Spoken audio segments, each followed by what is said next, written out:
Howdy, it's John again. We just talked a little bit about how to tie your high payoff activities to more important things that you really desire improvement in and work, such as goals. But all those things should amount to your real vision for yourself. What do you want to see yourself moving toward over the next 5 to 10 years? What's that picture look like? And then tying it to your purpose, the why.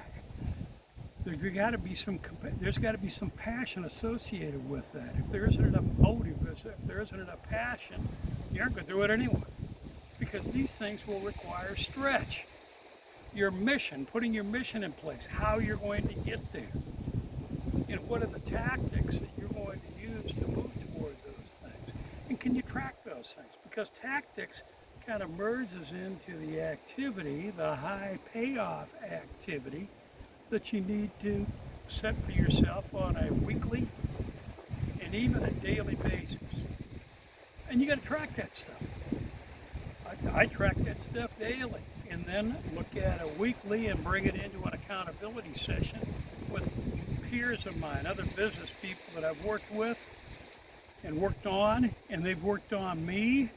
But it's been a great relationship over the last 40 years with some of them. So that's a key thing.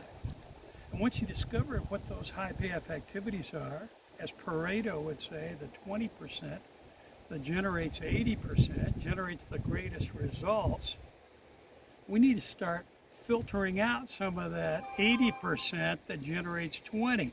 We've got to start carving that out. And if the goals are significant enough, if they're 10x, so to speak, then I got to reinvent myself.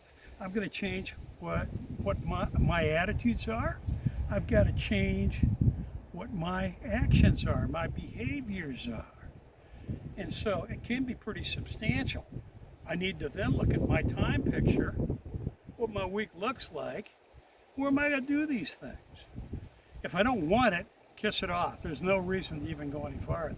But if I do want it with great desire, then I can start carving out some of these other things, those quadrant 3 things that are other people encroaching on me. And sometimes I got to say no. Warren Buffett would say, pick your goal, say no to everything else.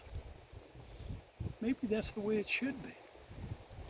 Say no to the borderline things and say yes to the most important things. Our most important things should never be held hostage by the things that are not that important. That's what I've got for today. We'll catch you next time.